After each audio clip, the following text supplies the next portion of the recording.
Ladies and gentlemen, welcome to the show. I'm Matt. Good to have you here. Today we're going to talk about all things WWE. A little bit of a minor Raw recap because overall I thought Raw was good. It wasn't outstanding. It did progress the stories of Crown Jewel, but I do think that overall WWE is moving towards Survivor Series way more. I think it's just like we're just trying to get through Crown Jewel. Now, don't get me wrong. This is a Triple H Crown Jewel. I think he's doing a better job of booking it than Vince McMahon because I think they're trying to make it a lot more canon. You're getting some matchups that make sense, and with Vince in the past with Crown Jewels, it just felt like it was a thrown together thing. So, yeah, it wasn't great, but I thought Raw overall was good. It didn't blow me away. I actually just finished watching it like just a few minutes ago. I wanted to catch up a bit. And yeah, there was some highlights in there, but nothing groundbreaking. Nikki Cross has me interested. I want to see what they're doing there. But if you guys go on to enjoy the show, do Matt a favor and just hit that subscribe button. Hit the bell. So look at that. Got a juicy second camera. It's looking all nice. See, it all matches now. See, we're all good. It's seamless, daddy. So hit subscribe, hit that like button, and let's have some fun. Let's go. All right, Cody Rhodes. Cody Rhodes. He's got his shirt off. He's feeling all dapper. He's got his leg all taped up because he got taken out by Judgment Day. But he's not... He's a superhuman, apparently. Cody can either get his shoulder destroyed and his pectoral muscle ripped off. He can also get, in story, his leg just destroyed with a steel chair like happened on Raw. But he'll still come out. With his shirt off, I don't know why. His leg was injured. Cody, why is his shirt off? You don't need your shirt off when your foot hurts. It's an odd thing to do. It's like a guy who just like, if it was a random guy who was like, I broke my ankle. And he starts taking his shirt. It's like, what are you doing? He's like, I gotta take my shirt off. You're like, but why? I broke my ankle. God damn it. I gotta show off my man and pecs, my dream tattoos. We did get a lot though. I mean, they started off pretty hot, right? Where you got Judgment Day coming out, you got Cody coming out, and that's where Cody's like, sorry, Cody's face right there.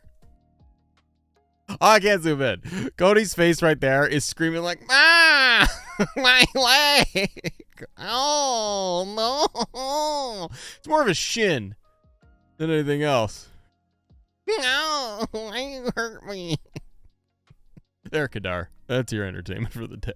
But anyways, I thought they did a good job with Damian Priest here. They're building him up. They justified having a match together. And frankly, you've had Cody Rhodes, Sammy, Jay, Judgment Day every bloody week over and over and over again.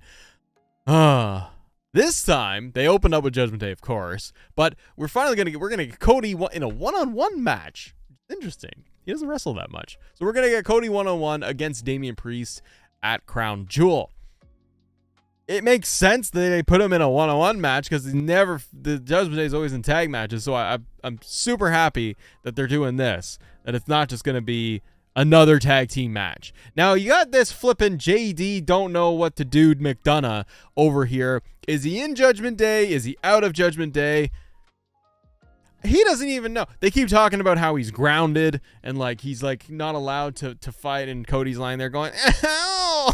No, my leg." F you, Damien. But JD is there, and they're fine with it. But they didn't talk a lot about it, unless I missed something. They're not really addressing the whole JD McDonough thing, are they? I mean, do you want him in Judgment Day? Or do you think that they should just be like kicking? I don't know what their plan is here, frankly. But I do like that they're still progressing the story. You know what was really nice and comforting this week, yesterday, today on Raw? Was that they didn't just do Judgment Day tag team matches. We still got a lot of Judgment Day. And this is the thing.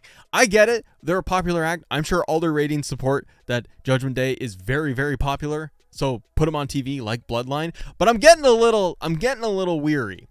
Like, I'm getting a little tired. That's the word. I'm getting a little tired. You can see it in my eyes, but you can also see it on screen. I'm getting a little like, okay, are we going to open up? Yeah, we're going to open up with another Judgment Day promo. We run Judgment Day. All rise. Dom gets booed. Finn effing Balor comes out. Yeah. Like, and then Rhea's like, I'm your mommy. Cody to talk about how, like, Rhea is the leader. They're pushing that narrative. Fine. I just wish that they would take a segment away. Make it a little more special. That's the thing. Like, Roman isn't on TV every week, so the Bloodline things would feel a little special. But much like the Bloodline, they'd almost oversaturate it. And the tag team combinations of, like, Sammy, Kevin Owens, Cody, Jay, Judgment Day, I was like, this is too much. So now they're getting into the singles matches, and I think that's going to be a little bit okay. Now, here's another thing that I like about Raw. Right here. The New Day defeated the Alpha Academy. Great match, great tag team match. We got Akira Tozawa backstage as well. Akira got a singles match. Clearly, WWE loved what Akira did last week when he was doing the shuffle. He's working out. And they said, Tozawa, that's nasty. They did it again, and they did it with, like, the Texas Championship. And they gave it to Tozawa, and he was, like, shifted back and forth. They tried to recreate. It's not as funny. Because the first one, I think, was more spontaneous. That's the thing with WWE. That's the thing. That's where the carny comes out in WWE, and the Vince McMahon isms of WWE come out, where WWE in a blue moon every so often will nail something by accident. Akira Tozawa doing the funny shuffle thing last week, and Xavier Woods saying, that's Tozawa, that's nasty. That got over online. It's the most viewed thing. It's everywhere. It's been me. Those are those happy accidents. So what does WWE do? They double down and they do it again. And now they do it with the belts because they're trying to recreate. And I'm like, stop it. That's where it's like, that's that corporate thing. I'm like, you're not cool. You're a corporate company. Like, it's not cool when the company leans into it. You know what I mean? I didn't like that. Tozawa was great. This tag team match, there's what we needed. We need a tag tournament. Tag match was great. I like what they're doing with the tag division right now. Curious where they go, because you still got the titles wrapped up, undisputed titles. I don't want that anymore. I need them to split the belts so we can get Alpha Academy. We can get Eric and Ivar, which, by the way, Ivar, they are building up because he's doing great work. They're building him as a single star. Hopefully they stay as Viking Raiders, but Ivar, they are building as a singles guy, and I like it. But they've got this. They got Alpha Academy, New Day, Judgment Day. They are trying to build up more tag teams, and I like it. Focus on the tag team division. Do that every single week. Now, we also got this match, which was built very well. I thought this match was very, very good. Becky Lynch versus Indy Hartwell. Great. I think the unfortunate thing is they haven't been doing anything with Indy week to week. So you know that this is more of just an exhibition match where Becky's going to win, and it's a little bit of a showcase for Indy. Like, they did a little bit of a backstage thing. They built to it a little bit, and they gave them probably, like 10 minutes or so. This was good. It leads into Becky's NXT match that she's going to have against, was it Lyra? Is it Valkyrie or Valkyria? I was getting confused. I don't know anything. I'm too old. But she's going up against Lyra on NXT for the title. Here's what I like what Triple H is doing right now. Week to week, with Becky Lynch being the NXT Women's Champion, week to week, she's having, the open challenges, going NXT, Raw. But more importantly, I like that they are integrating NXT in a more natural way versus the Vince way. The Vince way is, God damn it, just get them on Raw. Do you have a plan for them, Vince? F your plans. So I like what Triple H is doing, which is, well, if Becky has a match against Lyra tomorrow, let's get her on Raw, get some national exposure, bigger exposure, little face-to-face. So guess what? People will tune in to NXT maybe to go, oh, I like this match. Oh, she's facing this girl. I don't know who that is, but Becky's going to be on NXT. Cool. I'll go watch NXT tomorrow. Or it's a good reminder. It's a nice, balanced, smooth integration instead of just putting them on the stage and no one has any idea what's going on, or just not acknowledging NXT at all. So I love that they are doing a better job of integrating NXT talent to main roster, and also along with that, having the NXT championship. To me, I'm making a prediction here that after WrestleMania, if they continue doing what they are doing with the women's NXT championship, my prediction is that by WrestleMania time, the NXT title is the women's title is going to be the pseudo mid-card title. I think it already is. But I think it's going to be so ingrained with people that if the NXT Women's Champion is on NXT every week, they are also like cross-brand with Raw. And I think that if you get a Jade Cargill, Tiffany Stratton, Lyra, like Roxanne Perez, whoever is going to be the next couple of women's champions, I think WWE will continue this trend and put them on Monday Night Raw as almost like, okay, if you're NXT Women's Champion, you're also like, you get to be cross-brand, and that's kind of like one of the benefits. So then you can go over, and Tiffany Stratton can get the title back, and she can go over to Monday Night Raw, defend it there, or crossover, builds it up, and it gives fans that mid-card women's title that I think we have been craving for, at least I have, where I'm like, you got so many women to showcase. Let's get more women in there. NXT Women's title becomes the mid-card title of Raw, and it's the main title on NXT itself. I like it. It was good. Here's what I didn't like. Nia Jax. Sorry. I don't like Nia Jax. What was this? Now, they built this 5-way contract signing for over a week. Good for them. I like the actual build, what they have done. They've given everyone a spot. You got 5 women in a match on Crown Jewel for a title. Rhea is actually going to have a title match. I like that they are doing this. The build is better. And the way that they are treating the women's division is getting better.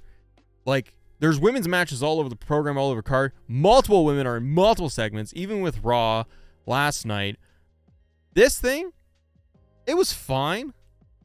It's just Nia Jax, man. I understand the character is supposed to be this kind of cringy. I don't get, like, I'm confused because I'm like, she's very cringy on the mic. And I know that this promo was supposed to be like, she wants me to fight you, and then she can win. And she pointed and did it to everyone, and it's like, and then they all beat up on her. I think she said it way too many times. I think she should have gotten to the second person and got interrupted immediately, and then the beatdown. I think WWE, for just a writing and character perspective, I think for the segment itself, I think it went on way too long of her going through. Did it the first time. She did it the first time to Rhea. Then she goes through and is like, I'm going to do this to everyone. I'm like, this is taking way too long. And she's not... Nia Jax, if she doesn't talk and just is like a dominant force, like a Mark Henry. I don't need Mark Henry to talk a lot. It's fine. It's just, with Nia, I'm like, just be dominant. You don't have to talk a lot. Be menacing. But then she talks and she's got this like sweet, like nice person voice. She's not like raw, like Vince, goddamn it, pal. Like, that's what you need out of Nia Jax, to be scary. She's not intimidating in terms of her speaking voice, and it's whatever, but just the segment's cringy. Greg, yes, she needs a mouthpiece. She could stand to have a manager and be a Brock Lesnar type, where somebody manages her and does the talking, and it's cringe, and not in a good, clever way. I didn't like it. It got the job done. Rhea signs the contract backstage later in the night, and boom, off we go. We then got another match between DIY. That's another tag. Those are other tag teams we got here, guys. So we talked about how we have New Day. You got Eric and Ivar from Viking Raiders. You got Alpha Academy. There's 3. You've got Imperium 4. And now you got DIY 5. You have 5 tag team, and Judgment Day, obviously, as your champs. But and Judgment Day, for all intents and purposes, is on Raw. They got tag titles that go cross-brand, but they're Raw guys. You have 6 tag teams. Unless I'm missing anybody. Don't count Cody and Jay. You got 6 tag teams on Monday Night Raw. That's including the champs. That's a lot. Who do we have? Tell me in the chat. Who do we have on SmackDown? You got Hurt Business 2.0. Grayson Waller and Austin Theory. Who else are the tag teams on SmackDown? The men's side. Let me know in the chat. Yes, boys. Pretty Deadly. Thank you. Yep. They got 3? You got 3 teams.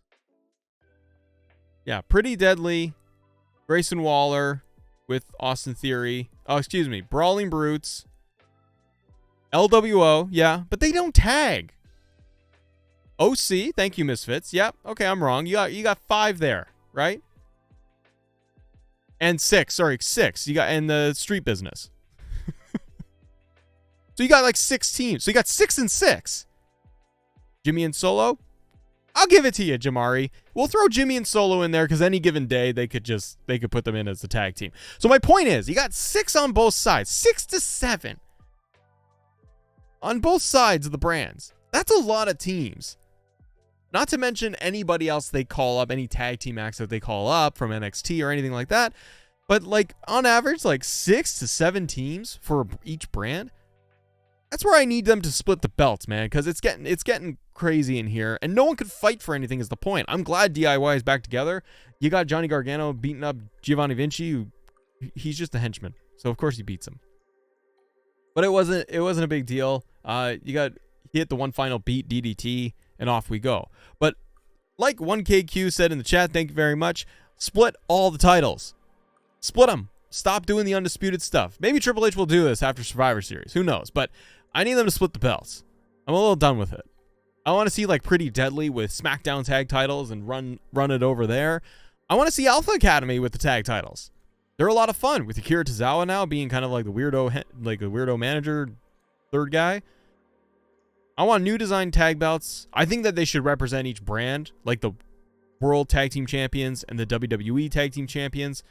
Get them looking like world titles and WWE titles, something like that. But just split them up, man. I don't need, like, they don't have to be brand specific. That's the thing. Just like the women's world title is a white strap and the WWE women's title is a white strap, they can get drafted and traded and it won't be a big deal. I really need them to do it.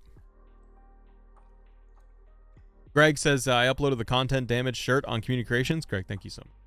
As if you're curious what Greg is talking about here. He uploaded that so people can wear that. That's great. He updated a logo because Greg did a logo for me. It was fan-flippin-tastic. So, just to... let's view the store here real quick. If you guys care, we got a lot of merch that's coming out right now. I'm going to redesign some stuff, a few things here. But shout out to Greg in the chat because he helped me out with the actual logo and all of this. But if you check out the Assemble merch shop, we got a brand new shirt. We got brand new stuff and gear, guys, because we've got ourselves a content damage shirt. Why? 2K. Get yours today in the Assemble shop. It's in the merch shop. Go get it right there. You got that one. We also got the classic logo too.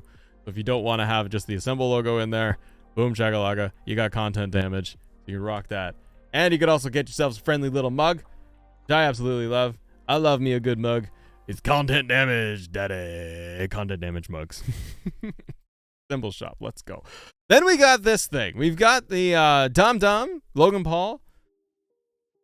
And Samantha's in there. And then you got Ricky. Yeah, Ricky's showing up too. Here's the thing. Just Logan Paul, just give up with the hair, man. He's got the curlies, but he's rocking them like here. And from here to here, just like Matt, it's like there's not much. There's a lot of empty space going on right there. Just quit, man. Like you're not 20 years old anymore. Just quit. It drives me nuts that Logan Paul wears his hat, the backwards hat, and he pushes down his little curlies. He doesn't want people to see his forehead.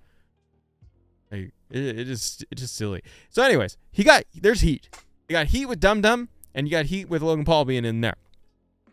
Are there content damage hats by any chance? 1KQ. I will make a content damaged hat. No problem. Stay tuned for maybe later today. I'll do. We'll make it as a November drop because I'm going to restructure the merch store. We're going to do like kind of a little bit of a push for November, and we'll put some fun stuff out there. So we'll look at some of the things that we can put together. No problem. We got that heel heat. You got the Dom Dom out there getting booed, real booed. Logan Paul booed as well. Logan Paul being a free agent, as he claims. He talked about his boxing stuff, and then he's talking about how he's going to beat up Rey. I think Logan Paul is going to win the U.S. title. We'll talk about that more in just a second here. But you got Logan Paul in the ring, and then you got he calls out. Dom Dom comes out. They go back and forth a little bit. They're in favor of each other. Fine. You got two heels getting a lot of heel heat. Then Logan Paul does like a weird thing and he calls out Samantha and wants her to get in the ring. So fine, she steps into the ring because they're doing the callback with the Ricochet thing and they're trying to get him to say his name. Eventually Ricochet comes out And we got the tackle and the beatdown, all of that. Honestly, I thought this was Rey Mysterio for half a second. Because I was like, oh, it's Rey. He's attacking him. Wait, no, it's Ricochet. So we got Ricochet comes out and does the beatdown. This is going to be setting up Logan Paul versus Rey Mysterio, obviously, at Crown Jewel. And you've also got Ricochet is doing a whole thing with Shinsuke Nakamura. But then you got Dirty Dom in the mix, too. So you're going to be able to spin off Ricochet and Dominic Mysterio, I think, and get that going. But I like what they're doing right now where they have overlapping story arcs. Like, you got Logan Paul shoehorned in there, and instead of just having as a straight-up one-on-one match against Rey with no other build, I like that they're at least incorporating Dom, obviously, because that makes sense. But then you bring in Ricochet because of the Samantha piece. You're putting layers in there, and I like that. This guy on YouTube says, when's the new video coming on WrestleSketch channel? Hopefully this week. I'm gonna try. Then we got this match. We got a tag team match. Now here's the funny part with the tag team match, ladies and gentlemen. You got Nikki Cross coming out looking like a 2K20 render. Nikki Cross was the highlight of this match. You got she didn't help in the match at all. She didn't do nothing. But then you got Nikki Cross just standing on the apron, just looking like a weirdo, doing absolute nothing. And then they lose the match. So they are clearly setting up Nikki Cross as something. And I'll roll back to Logan Paul in just a second here because I want to talk a little bit more about the U.S. title situation. But Nikki Cross, do you think that she's gonna show up with like Alba Fire and Isla Dawn, maybe get like a witches trios faction? Triple H loves his factions, and I think Nikki Cross. It seems like with Nikki Cross, she's a perfect example of Triple H, Vince McMahon not seeing eye to eye, because when Vince was always like around or in the background, or it seemed like he was still running Raw, Nikki Cross was not being used. Then, whenever it felt like Triple H was in charge, the Nikki Cross character that she does would make her way back to TV. Now we're seeing that in like full effect, and the commentators made note of it, like she wasn't running around being crazy and frantic. Now she's being like a zombie, and like she's possessed.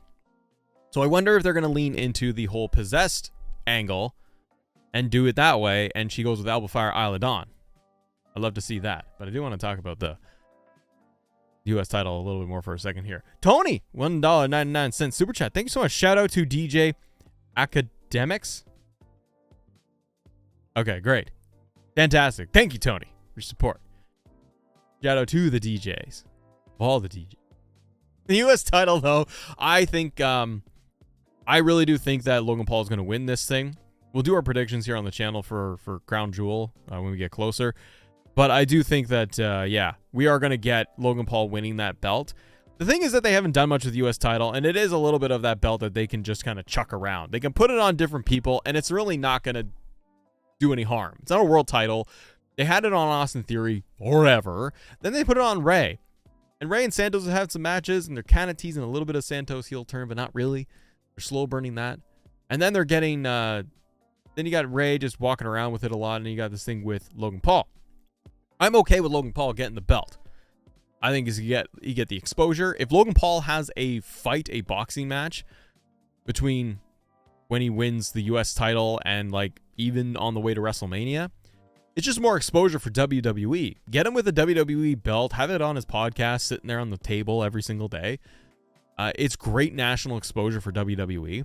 Rey with the belt is fine, but it's not doing anything. So why not leverage it with Logan Paul? But here's the bigger picture, everybody. The bigger picture with all of this is you get the U.S. title on Logan Paul so that he can drop it. L.A. Knight. Yeah. And you do Logan Paul versus L.A. Knight at WrestleMania for the U.S. title. And I think what you do is you either get them in a one-on-one match for the U.S. title at Royal Rumble, or you tease it. You could get Logan Paul in the Royal Rumble again, LA Knight in the Royal Rumble, and an easy way to set it up is LA Knight gets eliminated by Logan Paul. That sets up the match, and LA Knight says, you ruined my chances to get the title, so I'm coming after your title. I'm going to come after the U.S. Championship, and then boom, LA Knight gets his big crowning moment at WrestleMania. He beats Logan Paul. It's a big, over the top, the celebrity versus the megastar. It's kind of writes itself. And you put the belt in there too. Great exposure for LA Knight as like the hottest babyface they got, and Logan Paul as the, you know, the YouTube and the big star, the big draw they do there. So you get your celebrity match. And it's a win for LA Knight at WrestleMania like he didn't even get last year. That's my prediction with the US title, because honestly, they're not doing anything with the US belt right now. And if Logan Paul doesn't win a crown jewel, so what? Then what? Rey just continues to have SmackDown matches with Santos? It's more interesting if Logan Paul wins the US belt, puts a little bit of fun into it, and runs it for a couple of months, because you've been running it with Austin Theory for like a year and it didn't matter. You've been putting it on Rey for a couple of months now and it didn't matter. Put it on Logan Paul. Doesn't hurt anybody. And it'd be interesting to see. And like Greg said in the chat, battle of the megastars. Let's do that. Let's have some fun. Drew McIntyre, Sami Zayn. Great match. Hard-hitting match. Drew McIntyre defeats Sami Zayn. We're setting this thing up of Drew McIntyre versus Seth freaking Rollins, a crown jewel. Is Drew going to take the belt off Seth? I really hope he does. I still feel like Drew is not going to win at crown jewel. Somehow Seth is going to win. Maybe it's going to be a Damian Priest cash-in, because they've been talking about the cash-ins a lot. But you do have the intrigue here. So the match was good, but the more of the intrigue is what's going on with Seth and Drew for this match. You've got Drew McIntyre talking to Judgment Day. He says he's not with them and all that. I kind of like to see Drew with Judgment Day. It'd be cool. Maybe he's World Heavyweight Champion. That'd be kind of cool with the help of Judgment Day. They're teasing it as well as like backstage with how like Drew doesn't need the Judgment Day's help. But he might call in the favor. I don't know. I think there's a possibility that Drew wins the world title with the help of Rhea Ripley and Dom and Finn or JD, and just not Damian Priest. And maybe you get Drew winning the belt. Doesn't mean he joins Judgment Day, but he gets the help from Judgment Day. And that sets up more of the tension that they've been talking about with Damian Priest and Rhea, and how Damian like can't get the job done, or they don't have full trust in Damian. And like Cody's talking about, Rhea is the one who's in charge. So I want to see Drew as a heel, and I want to see him with the world title. I think it'd be just awesome. Tony, back with another super chat. Dude, thank you very much. Tony says that I believe that the Bad Bunny might get a title next year. He said he wanted to do a ladder match. Also, his new album, he mentions talking to Triple H daily. Interesting. Well, that's really cool. I could see them doing a belt. WWE just throw more belts onto things. But see, that's the thing. Like, you can make the U.S. title like that, where you float it around a bit. If Bad Bunny can give more dates, sure. If you can get him for like 3 matches in a matter of months, you could put a belt on him, unless you're going to create like some celebrity belt. 24/7 title. I'm kidding. So you got Tozawa, and you got Big Bad Bronson Reed. This was set up because Tozawa chopped him backstage, and Bronson Reed's like, let's go. Crowd was really into Tozawa. Tozawa does it, man. He gets over. He's a good wrestler too, so they use him in this stuff. That's fine. I think Tozawa's great, but Tsunami wins, beats Tozawa, and Alpha Academy loses. In your main event, Jey Uso, Damian Priest. You got all the shenanigans at the end of the thing, but you ultimately end up with Senior Money in the Bank winning. South of Heaven. He's going up against Cody Rhodes at Crown Jewel. So they're booking Damian Priest really strong to go into Crown Jewel. I don't think Damian Priest is going to win, but this is where I could see the cash in at Crown Jewel. Because Cody doesn't lose. Cody ain't losing, man. Cody's not losing to anybody. And then they got the post-match beatdown. The Uso took center stage. Still injured Cody Rhodes comes out, and Cody's just coming out, man, and he's got his whole like leg, and he's looking out there, and he's like, I'm gonna come in and I'm gonna fight you with my steel chair and my wrapped up sock, and I gotta take my shirt off to do it. So Cody comes in and stands tall despite having his leg and knee shattered. He still comes and beats everybody.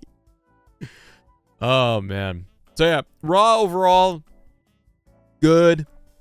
It was fine. It was one of those episodes of Raw where I'm like, okay, you got to kind of just progress stories. Nothing huge was happening, but it wasn't flat. It may have been a little boring at some points, but I thought overall Raw was good. It's a lot of Judgment Day.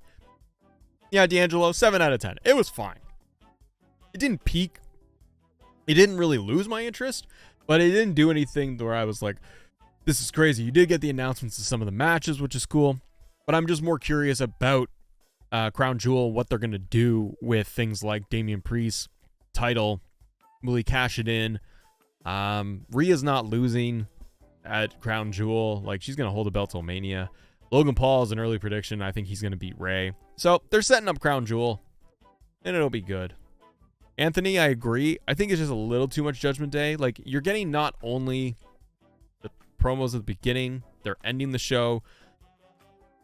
Rhea gets a segment, like, with the women, because they're doing that storyline, plus the backstage segments. Like, Judgment Day, if you go through it in any given Raw, it's got to be like 6 segments out of 20 or whatever, 6, 7 segments. Like, half the show is Judgment Day. And that's where it gets really tiring for people, where they look at things like what we had Sami Zayn, Kevin Owens for such a long time against Judgment Day. It's like, how many times are you going to do this match combination? And also with Cody in there. How many times are we going to get this combination match? So I feel like they need to change it up. Becky going over to NXT, I think it's going to be fun. But yeah. They did a couple of fun things when it came to Monday Night Raw, but mostly to set things up for Crown Jewel. And I did like Nick Aldis was also on Raw, you know, mixing it up with Adam Pearce, GM versus GM. He's talking to some of the women for the tag team division.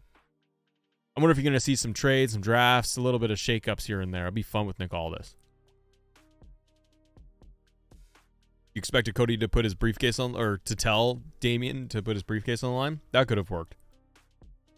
All right. I want to take a look, guys. So that's your Raw. I do want to say, let's get into TNA. Total nonstop action. Back, baby. Apparently, TNA is a thing. Getting so many ads on things. Ridiculous. But Total Nonstop Action is coming back.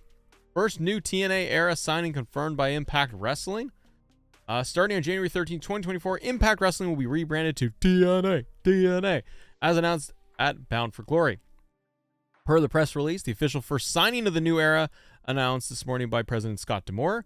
PCO, who won 4-person Monsters Ball match this past Saturday at Bound for Glory, has signed a new contract, terms not disclosed. I really wanted to be part of the new era of TNA wrestling, and Scott D'Amore made me an offer I couldn't refuse. There's a little bit going on as well, so PCO is going to be there. Tony, thank you again. You see Mystico's AEW debut? Did you enjoy CML and AAA? I didn't watch Mystico's debut. I'm a little bit on both sides of having more brand integration, more crossover of CMLL and AAA. We'll talk about that in a minute, Tony, but I feel like overall it just dilutes the product for AEW because you're just so much. You got AEW, you got 3 shows of AEW, you have Ring of Honor, you have Ring of Honor on AEW TV, now you're bringing in AAA and CMLL. It's like you already have enough. Let's work on the talent we got. That's my opinion. Like, let's work on building our product instead of just shoehorning more into things. But we're going to talk about CM Punk going to TNA. I think it's wild, number one, that we are getting we're getting TNA back and they got rid of Impact. Well done. That's going to give him a little shot in the arm. I hope TNA can actually get like a better TV deal and do something else. I know they're on Access, and people were pointing out to me like you can subscribe to Impact Wrestling on YouTube and watch their stuff. Like, I think it's like $50 a month though. You have membership bonuses and stuff, but I'm like, they're on YouTube anyways. I hope they get a better TV deal and a bit like a time slot. NWA got TV deal with CW Network. So I think TNA Impact could get a better TV deal and a good time. I want to see it happen. I want to see what they can do. But I do want to talk about the possibility of CM Punk. Well, it looks like he's rejected the offer. According to Cultaholic, CM Punk rejected the Bound for Glory appearance. There was rumors and stuff going on where TNA apparently has thrown an offer at CM Punk to get him part of TNA. And Punk apparently rejecting the offer. According to House of Wrestling, CM Punk was backstage at Bound for Glory tapings. He was spoken to key Impact talent, and his presence didn't faze anyone since he was backstage at Impact Spring Slugfest tapings earlier in the year. Punk also apparently did not spend much time with Ace Steel, who is brought in as a producer for Impact / TNA, and he was there at the Sunday tapings for Bound for Glory. Ibo of Wrestle Purist has since reported that Punk spoke with Will Ospreay, Josh Alexander, and Frankie Kazarian, and Punk left as he had to go back to Larry, his dog. People are saying that, quote, he hung around for a little bit. He didn't stay all the way too long because everybody in the world, because the word from Punk camp is that he had to get back to Larry and that this is a genuine excuse that he told people. Okay, like he's just talking about, I got to get to my dog. All right, man, get a dog sitter. Impact also really want to sign Punk, according to Ibu. I'm sorry if I'm pronouncing that incorrectly. And the promotion made him a money offer to appear at Bound for Glory, an offer which CM Punk did not accept. Really want him to sign. Like, they really want him to sign. They made it very clear every 2 seconds, like nudge, nudge, joke, joke, like you're coming, right? That kind of deal. A lot of that. He obviously was non-committal to the highest degree when it came to the whole thing. His whole vibe was that I'm just chilling. Ibu stated before adding, he was offered to appear at Bound for Glory. They wanted him to be at Bound for Glory. There was a money offer there just to show up and appear at Bound for Glory. Yeah, see, that's the thing, though, is like, I am sure, if this report is correct, I am sure, number one, TNA wants CM Punk on their television in any form or fashion. I'm sure TNA is like, we got Bound for Glory. We just got this huge announcement. We're rebranding. Let's just put Punk on our TV. Like, could you just show up? If there's no, on Punk's side, in his defense for that, I'd be like, well, I'm not really sure if I'm going to be here or not. Why would I want to just show up? And like the whole fallout from AEW, if you're Punk, do you really just want to show up at Impact / TNA one time? And there's no definite answer if he's going to show up again or be part of TNA. It would totally imply that he is going to be signing with TNA if he did that. And maybe that's where Punk's like, well, I don't know what I'm going to do. Or he's waiting to finalize a deal with WWE or to see if they are going to finish an offer with him or offer him anything. So it's kind of like, yeah, you want to get him for Impact, Bound for Glory, of course. But why do a one-shot deal with no build, no nothing? And for him to make his like return comeback for just that, it doesn't make any sense. To me, it makes more sense that he is going to sign with TNA long term and have plans put in place that, okay, you're going to rebrand and relaunch in January. Fantastic. Let's get this Punk build done properly. Let's get vignettes. Let's get a story built in. But the other thing with Impact, real quick, is where I'm excited. Let me talk to you. Where I'm excited about Impact, TNA, is if they don't have the biggest budget in the world, and they can't be like Tony Khan and just be like, some guy Tony's never heard of is now a free agent, he's going to sign him like that. I think TNA doesn't have the same pocketbook, but with access and the network, they got substantial backing and they could do some good stuff, and they might have to put some more money down. But what would excite me with TNA is seeing them sign some free agents if they want to, the likes of Shelton Benjamin, like Dolph Ziggler. I would like to see those guys brought into TNA to give them a little bit of a boost, in that a guy like Dolph Ziggler is a recognizable WWE face and name. Shelton as well. But like Dolph, if he wanted to do it, I think we fit in perfectly well with TNA. You could have Dolph run as your TNA world champion. And I don't think I would blink, because I could see what Dolph could do as, outside of a WWE bubble, and see how he can go. He's great on the mic. He can wrestle and out-wrestle anybody, and he can still go, and he'd only have to work like once a week. And that's some of the, appeal of TNA is the schedule is lighter. TNA is looking to move outside of just the little Impact zone, which I love, and they're actually going to put into bigger venues, larger venues than what they are doing. So I like to see other wrestlers get there, not go to AEW, go to TNA, build it up, build up the X Division like you guys are talking about. You could see Dolph as an X Division champion, absolutely. And so I like to see that. Would I like to see Punk in TNA? Sure. Because if he's there for a couple of years, it's a way for Punk to maybe help with what he seemingly wanted to do with AEW, which is help talent, build a brand, contribute, maybe not get in altercations. Doesn't seem like he's got any beef and nothing going on with TNA, so there's no Bucks and Kenny and drama. Maybe TNA is a better place. But I do think ultimately the big paycheck is going to come with WWE. Will WWE do it? We will wait and see for Survivor Series, because that's in Chicago, and that's what I'm curious to see, if it's going to be CM Punk or a returning Randy Orton. Now, speaking of Survivor Series, teased major ruled out for WWE Survivor Series 2023. Despite a tease on WWE RAW, a champion versus champion match between Seth Rollins and Roman Reigns isn't apparently on the Survivor Series card.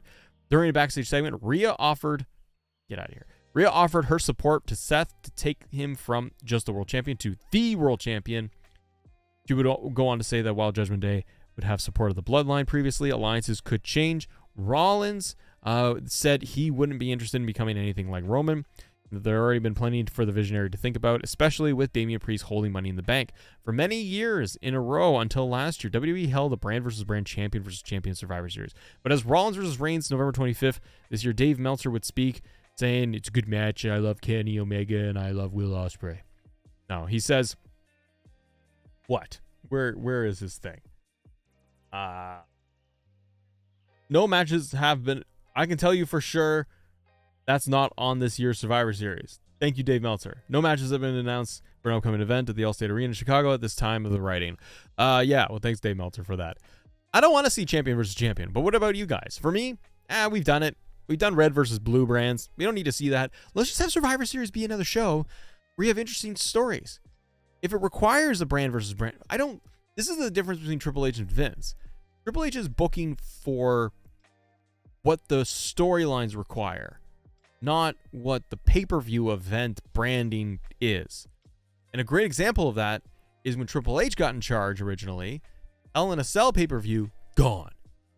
Because instead of having to put matches together for the sake of what the theme of the pay-per-view is that month, he changed it to, if the storyline requires a Hell in a Cell, then we will use it. We may not get a War Games. Would it make sense to have like a Bloodline versus Judgment Day War Games? Maybe. Would it work when it's like Cody, Jay, Sammy, I don't know, like versus Judgment Day? Yeah, there's a lot of stuff in there. But it doesn't have to be War Games.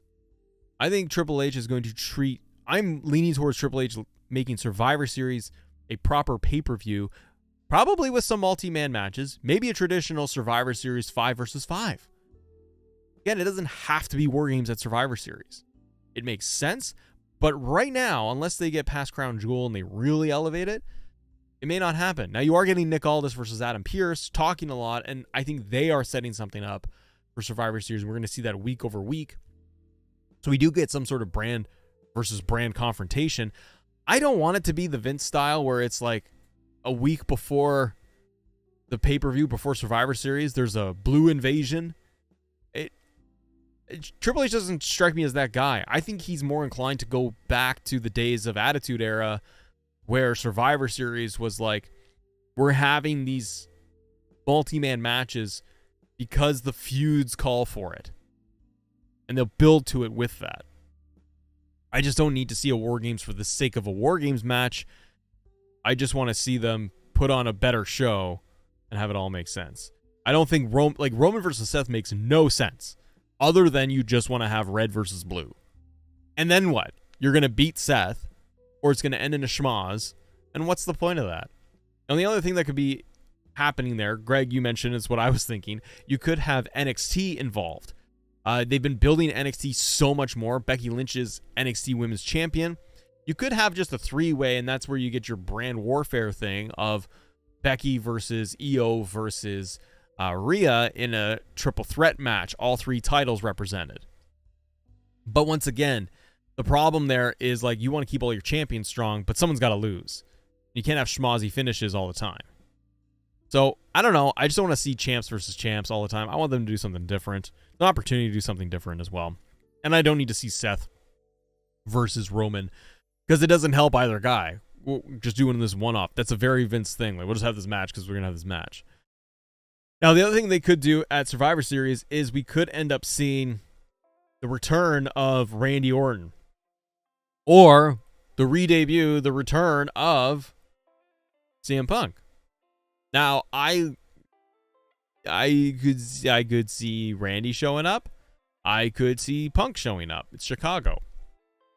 Punk showing up at Chicago at Survivor Series doesn't make much sense in terms of stories they're building. Doesn't mean it doesn't work. He could show up on the stage after Seth's match, whatever it is. Maybe it is a Roman versus Seth match and Punk shows up and looks at both of them. Who knows? Or you have him go out of the Rumble. Randy returning and getting involved in, like, maybe it's Bloodline versus Cena, LA Knight, and a returning Randy Orton. You can do something like that. And that way, you even the odds. Because if they're going to do Roman, maybe they do Roman, Solo, and Jimmy against Cena, LA Knight, and Cena has to find a third partner. And then they do that. And then you get Randy Orton's Survivor Series return. And do a giant mega return. It's also a multi-man tag match. Randy wouldn't have to wrestle very much. Ease him back in, get the hot tag, get the win. And Solo or Jimmy, probably Jimmy, would eat the RKO and eat the pin. Randy Orton stands tall with LA Knight, John Cena, and there's a giant match, and Roman can roll out and not do anything. So I could totally see that over Punk. If Punk doesn't show up at Survivor Series, then the only other way and the only other time I see it working is that it's going to happen at the Royal Rumble, which, again, Punk wouldn't win the Rumble, but that countdown clock, man, that's for debuts and returns. And if you had 3, 2, 1, the buzzer, and then Cult of Personality hits, that stadium is going to erupt. And I think even more so than Survivor Series in Chicago. I don't know. We'll have to wait and see. But ladies and gentlemen, we're going to wrap up Raw recap and a little bit of the news here right now on the show. If you guys are joining us here live right now, stick around because we will do the post show and we'll talk to ya.